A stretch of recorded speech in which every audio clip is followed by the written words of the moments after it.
Advanced English in writing is always a good thing. But you may not realise that sometimes advanced English when you're speaking doesn't work. So you need to know when you can use advanced English in your speaking and when you should keep it for writing. In this video, I'm going to go through 20 common advanced features of English, and I'm going to show you which ones are good for speaking and which ones you should use less of when you're speaking. The past perfect is when we indicate an event happened before the time in a story, such as here. I couldn't drive my car because I hadn't filled it up with diesel. So the time of the story is I couldn't drive my car. Something had happened before to affect that. I hadn't filled it up with diesel. And we use the past perfect had followed by past participle to show that the second event happened before the first event. So do we use the past perfect more when we're speaking or more when we're writing? We use the past perfect more when we're writing, although we might use it sometimes when we're speaking. It's used 8 times as much in narrative writing than it is in spoken English. In speech, you're likely to tell the events in time order instead. Look at the example here. I didn't fill up my car with diesel yesterday, so I couldn't drive my car afterwards. Now we've simply spoken the events in the order of time. First, I didn't fill up my car with diesel. Then after that, I couldn't drive my car. And it's simpler, and we simply use the past simple to do it. And this picks up on a common principle of speaking. When there is a simpler choice in terms of grammar, we often choose it in conversational English. Stay in the past perfect to justify your actions. Look at this example here. Why didn't you go by car? Because I hadn't filled it up with diesel.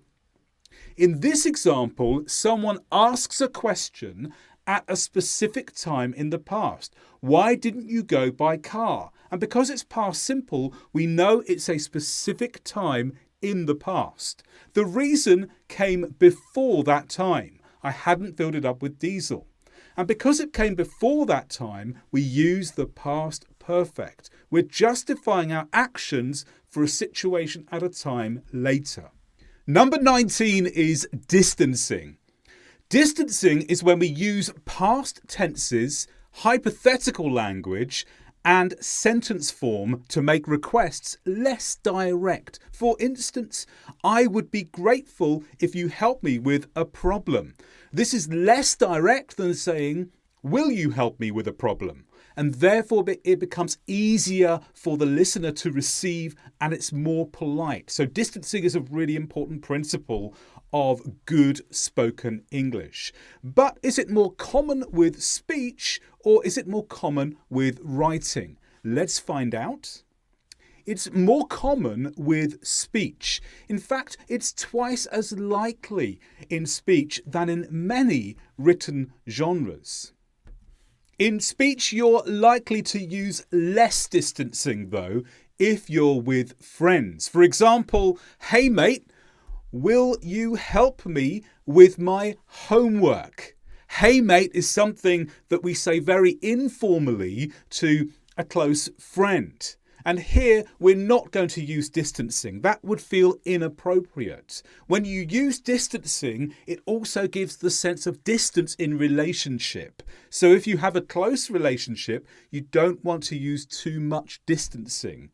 You want to be a little bit more direct to indicate the quality of the friendship. However, stay with distancing if you want to be polite. This is a really important principle and it's very common in spoken English. 18 is participle phrases. A participle phrase is a phrase starting with a participle form of a verb that provides context for the main clause. Look at this example to help. Disappointed at the failed attempt, he went off to plan his next venture. So the participle phrase here is disappointed at the failed attempt. We start it with a participle form of the verb to disappoint, disappointed. And this phrase that begins with disappointed gives us context for the main clause. He went off to plan his next venture is the main clause, but we get extra context by knowing he was disappointed at the failed attempt. Now, how common is this in spoken English? Let's find out. This is less common in spoken English and more common in written English. In speech, you're likely to use two sentences or two clauses instead. For instance, he went off to plan his next venture, then a pause. He was disappointed at his failed venture. So here we've separated it into two separate clauses or two separate sentences. You might use them, though, if you're telling a long story. So they're not completely impossible in spoken English, but participle phrases are one of those areas that you are very unlikely to use in spoken English. So be aware that if you use a participle phrase, you are overcomplicating conversational English.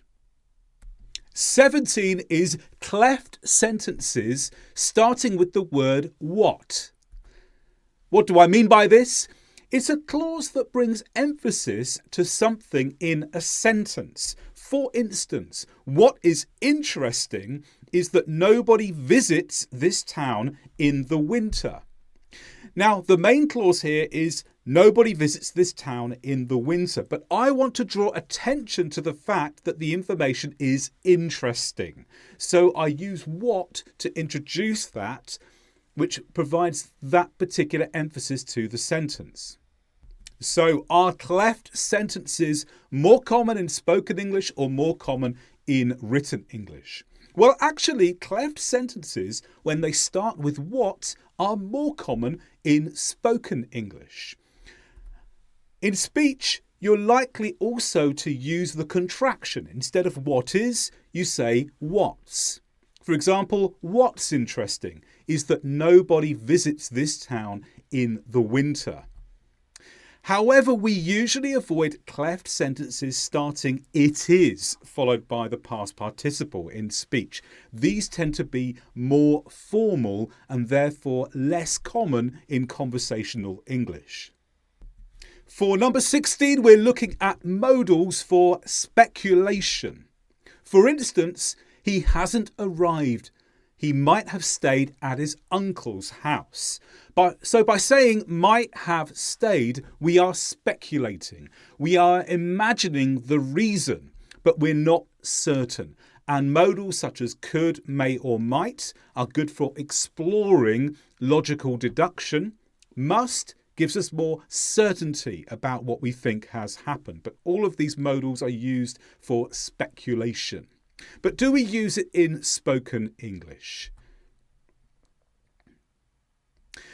Modals for speculation are used in a fairly similar quantity in spoken English to how they are in written English. They're more likely in narrative writing texts, but less likely in other written genres.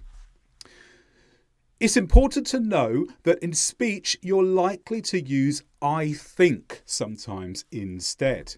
For example, I think he stayed at his uncle's house is a simpler way of explaining than saying he might have stayed at his uncle's house. So that's a possibility as an alternative. You stay with modals to emphasize certainty. For example, must have followed by a past participle. Look at this example here. Why hasn't he come? He must have stayed at his uncle's house. And if you want to improve your English grammar more after you've watched this video, take my advanced English grammar course. There's a link in the description with a special offer that you can benefit from. 15 is the future perfect. The future perfect tells us what we expect to happen, before a particular time in the future. For example, by 2100, diesel will have been banned in every country. So we're looking into the future at the time 2100, and we're imagining something that happened before that time. So between now and that date, we expect diesel will have been banned in every country. But is it more common in spoken English or written English?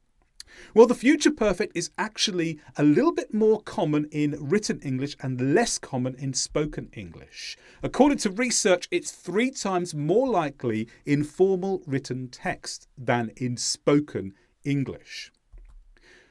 In spoken English, you're likely to use will be instead. So, using our same sentence, we may say this instead if we're speaking. By 2100, diesel will be banned in every country. Again, we're using the principle of simplifying grammar if we can. Will be is a simpler form than will have been. So it's often preferred in that way when we're speaking. However, stay in the future perfect to make it clear the event will happen before the specified time. So if you have a question like this, will you finish by next week? Then the answer could be this. It will have been finished by then. I expect to finish today. So we're placing extra emphasis on the fact it will happen before the specified time, because there is a slight difference between will be and will have been. Will have been emphasises the fact it happened before. Will be means it happened at some time up to that point in the future. So if you want to make it specific that it's definitely happened before, will have been is better. 14 is noun phrases. What is a noun phrase? It's a noun with descriptive information added through features such as determiners, adjectives, preposition phrases, and relative clauses. An example will be helpful here. This is one long noun phrase. The latest book from the author who published last year's best-selling novel. The main noun is underlined here, book. So we're talking about a book. But we're giving more information about this book. We have the article, which is a form of a determiner, the, then the adjective latest, then the main noun book, then a preposition phrase from the author, and then a relative clause who published last year's best-selling novel. And all these different elements can be added to a noun to give greater descriptive information about it. So is it more likely in spoken English or written English? It's slightly more likely in written English. In speech, you're likely to split phrases into chunks instead. Look at the example here to explain what I mean by chunks. It's the latest book from that author. You know, the one who published a best-selling novel. I think it was last year. This would be a much more typical way of speaking about that noun phrase. Instead of saying it all in one go, we split it into different parts. So we're focusing on different elements at a time. Spoken English has far fewer words per phrase than written English. However, we can still use longer noun phrases in some situations. When you want to be specific about what you are referring to, use the noun phrase. For example, which pen do you want? The pen with the red lid. Here it's essential to use a longer noun phrase so that the person listening knows what you mean by the pen. It's a specific one, not just any. 13 is the causative. The causative is when you use verbs such as have or get to show you have caused someone to do something. Here's our example. Who's mending your fence? I'm getting my fence mended for me by a local business. So let's go through a few questions here. We've used get followed by the object, then the verb. Why have we done this? Well, have we mended the fence ourselves? No. Someone else did it. Why did someone else do it? Because we asked them. We arranged for them to do it. You have caused someone to do something, and often it's for you. So is it more likely in spoken or written English? Well, the causative is fairly similar in spoken or written English. You're likely to use it to the same degree. However, in speech, there are some alternatives to simplify. You're likely to use do in certain situations. For example, who's mending your fence? My sister is doing it for me. Number 12 is articles. Articles in grammar show us if a noun is specific or general. Look at this example here that introduces burger or burgers. If you want a burger, go to the local cafe. They make great burgers there. The burger with onions is the best one. So there's 3 different uses of articles here. At the beginning, if you want a burger, we're talking about burgers in general. Anyone. Just one burger from all the burgers that could exist. In the second example, burgers, there's no article because it's plural. In the third example, we're being more specific. The burger with onions. So here we're not just talking about any burger, we're talking about a very particular burger. It must have onions. So are articles more common in spoken or written English? Actually, articles are just as common in spoken English as written English. And the reason for this is because there's no change between written and spoken articles. And this is really important if you are trying to improve your speaking, but also focusing on the most important features of advanced English to help you improve your speaking. What's important is that articles cannot be missed out. So you have to learn articles to an advanced level if you are to speak at an advanced level. There's no alternative. It's one of the features of English that you have to learn and you cannot do without. The only exception is sometimes in very informal English. Look at the example here. Someone asks, "What do you want?"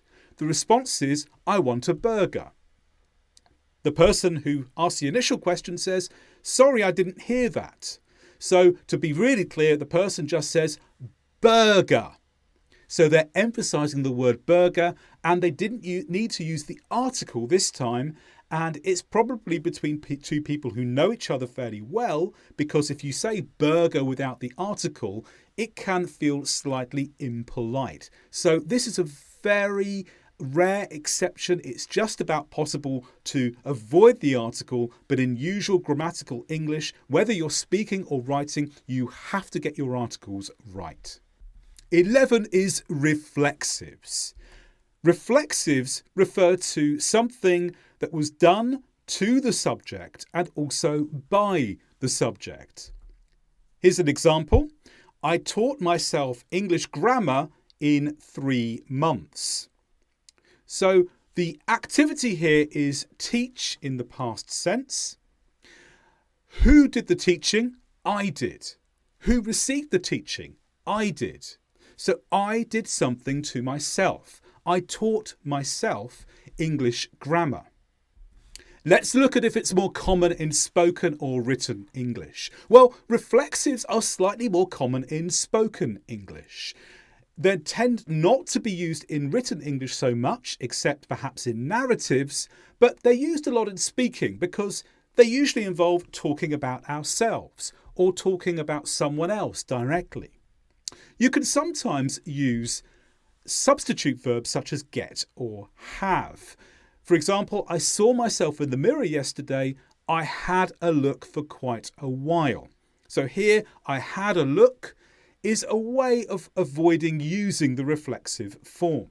But when the subject does something to themselves physically, we need to stay with the reflexive. For example, I washed myself in the shower. Number 10 is compound sentences. So a compound sentence is two clauses joined together by a coordinating conjunction, and this creates one sentence. For example, today a new video game comes out and the latest version of the console is released. So we have two independent clauses. A new video game comes out is the first one. The latest version of the console is released is the second one. We join them together with the coordinating conjunction and. Compound sentences are more likely in spoken English, and that's because in speech you'll use and, but, or so frequently. And what makes it different to writing is that in speech they're often used as sentence starters, whereas in formal English they're not. Look at the example here. So the new video game is out and it's the best ever, but it's really expensive.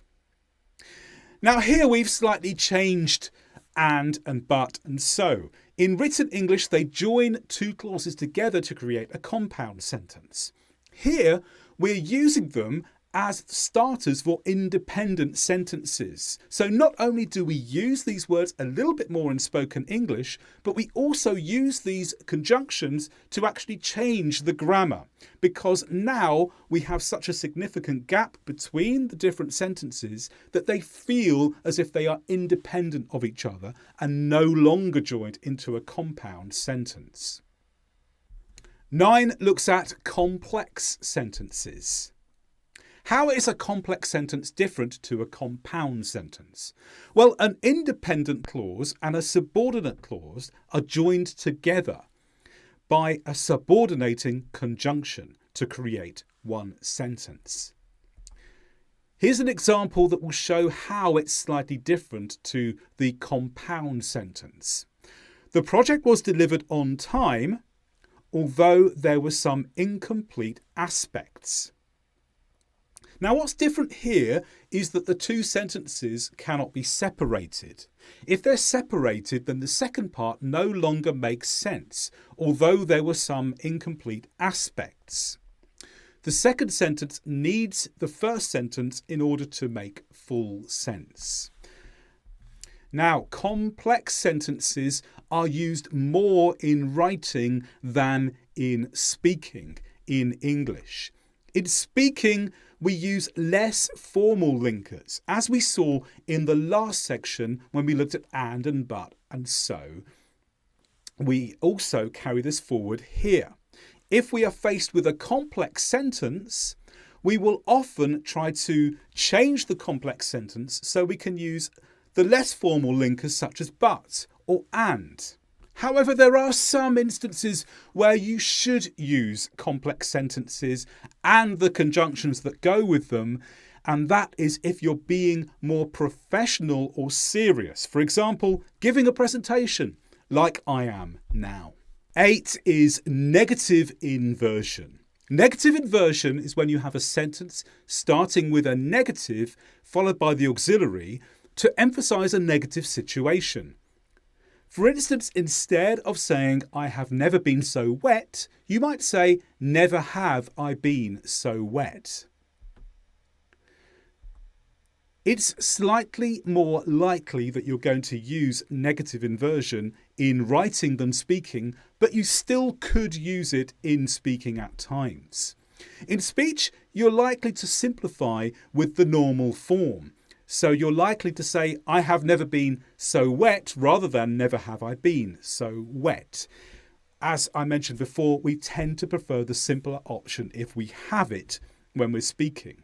But there are some situations where you should use negative inversion. And one of them is if the negative has affected you in a deeply emotional way. Such as here. The man shouted at me. Never have I been so insulted in all my life. So here, putting negative at the beginning really emphasizes the feeling that you have, that it was a really strong insult that you felt. 7 is adverbs. Adverbs give extra definition to verbs, adjectives, other adverbs, and sentences. In this example, the adverb gives extra definition to the whole sentence. Carefully, she removed the plaster. So carefully is the adverb. They often end ly. Adverbs are used as much in spoken English as in written English, but there are some things to be aware of. In speech, we tend to use a much narrower range of adverbs. Common adverbs such as there, just, so, then, anyway, though, or now happen a lot, and some of the less frequent adverbs are not used as much. A key point for speaking is that longer adverbials are more common at the end of a sentence. An adverbial is an adverb phrase that has many words. So look at the example here.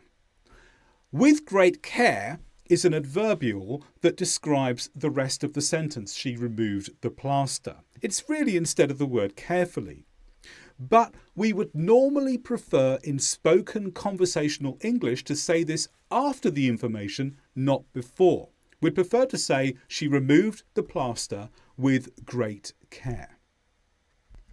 Whilst punctuation is not commonly defined as a feature of grammar, I've included it in this presentation because it does have impacts similar to changes in grammar when it comes to looking at the difference between speech and writing.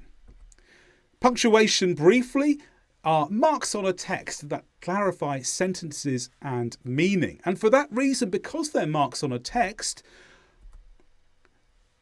they're more likely in written English because you can't physically make a mark with speaking, except we do it in other ways.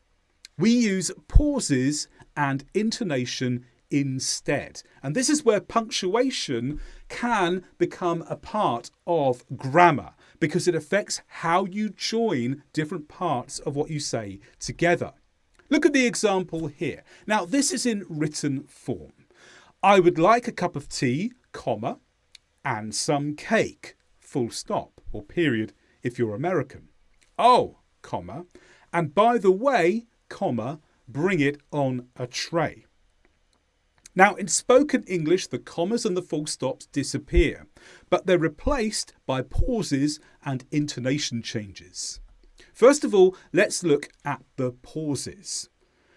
A dash means a pause, and a number of dashes means a longer pause. I would like a cup of tea and some cake. Oh, and by the way, bring it on a tray. Now, I've made the pauses longer there to bring emphasis to them. But if I say it naturally, hear the pauses even though they're much faster. I would like a cup of tea and some cake. Oh, and by the way, bring it on a tray.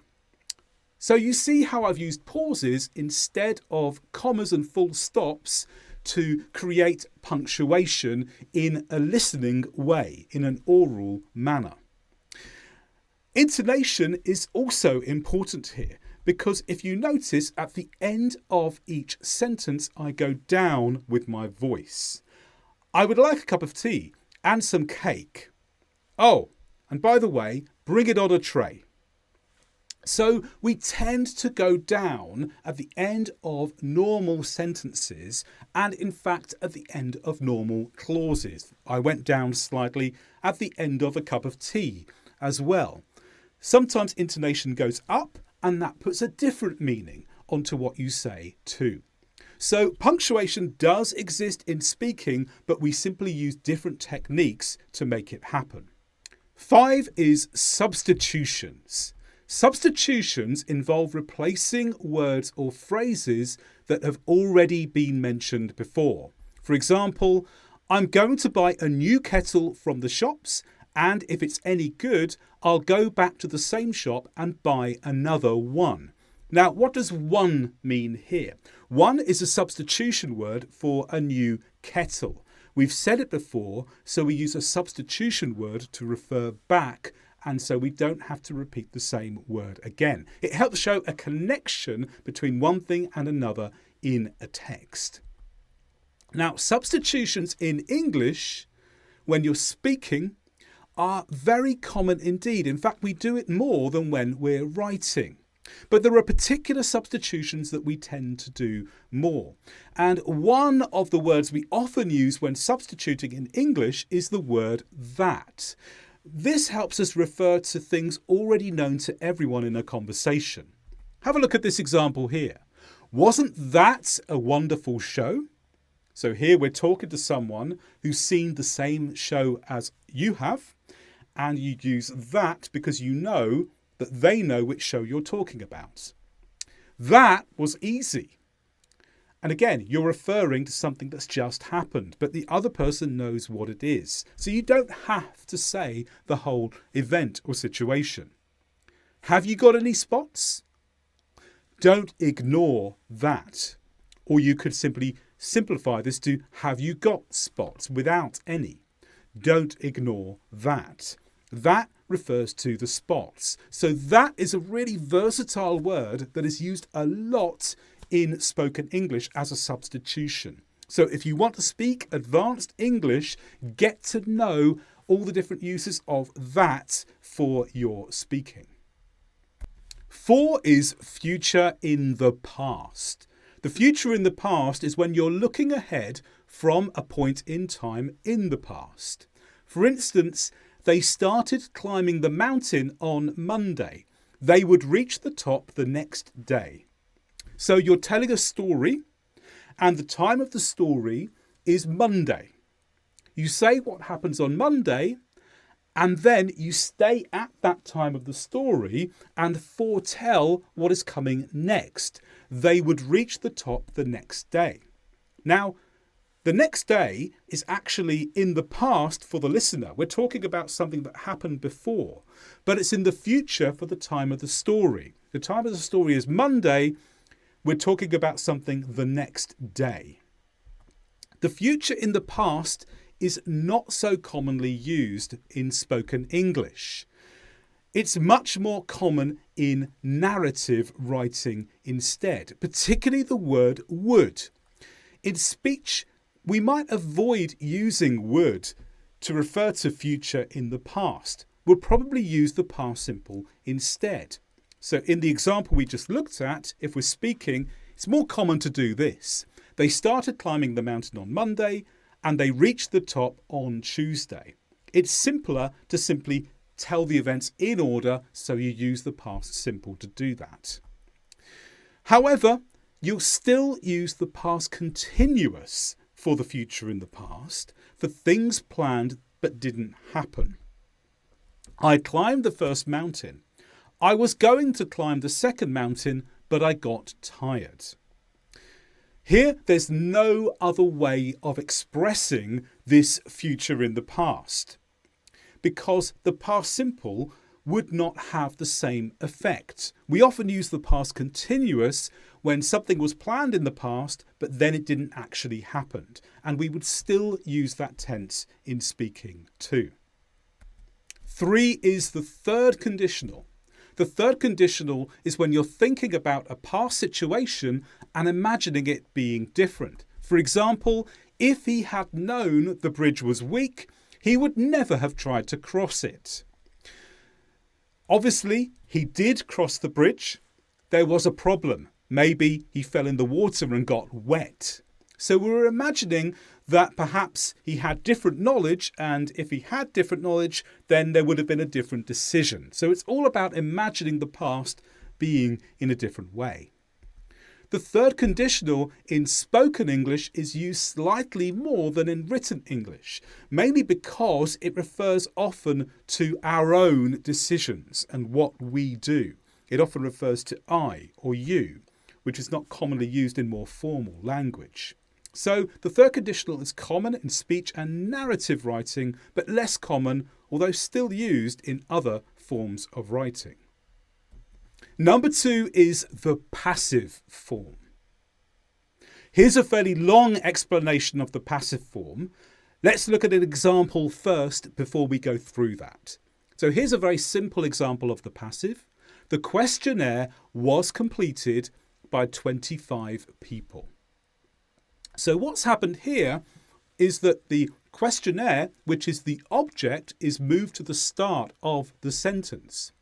It is then followed by to be and the past participle, was completed. To be goes into the tense that is required here, which is the past.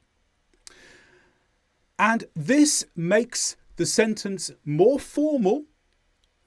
It can mean avoiding using the subject. We don't here.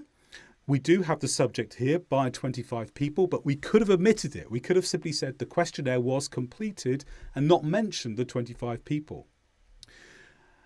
Perhaps the main reason for using the passive is the last one. It places more emphasis on the receiver of an action. So something happened here to the questionnaire. And if we want to focus in particular on the questionnaire and not the people, then we'll use the passive. Put the questionnaire at the beginning and change the grammar in the way explained here. So the big question is, do we use or should we use the passive in our speaking? And here comes the answer. The passive is much more common in written English, but it's not discarded completely from spoken English. So you will need to use it, just somewhat less than in written English. From research into the British National Corpus, which has 10 million spoken English words and 100 million written English words, we find the following. The passive is used up to 4 times more in written English than in spoken English. So the passive is really important for your writing, but don't neglect it in your speaking either. In speech, we do often use the active voice instead. So instead of the example that we looked at before, when we're speaking, we'd normally use active voice. 25 people completed my questionnaire. Subject, verb, object. However, there are some times where we should still use the passive voice. And sometimes it's simply the obvious thing to do.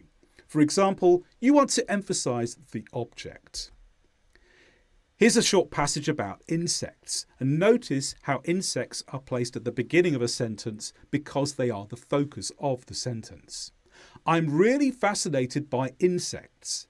Insects are eaten by a variety of predators. Now here, it's much more natural, even when you're speaking, to keep insects at the beginning of the next sentence. Once we've introduced the fact that we're fascinated by insects, it's right to make the insects the focus of the following sentences. So we place insects at the beginning, but in the second sentence, insects are affected by something else. So they're actually still the object.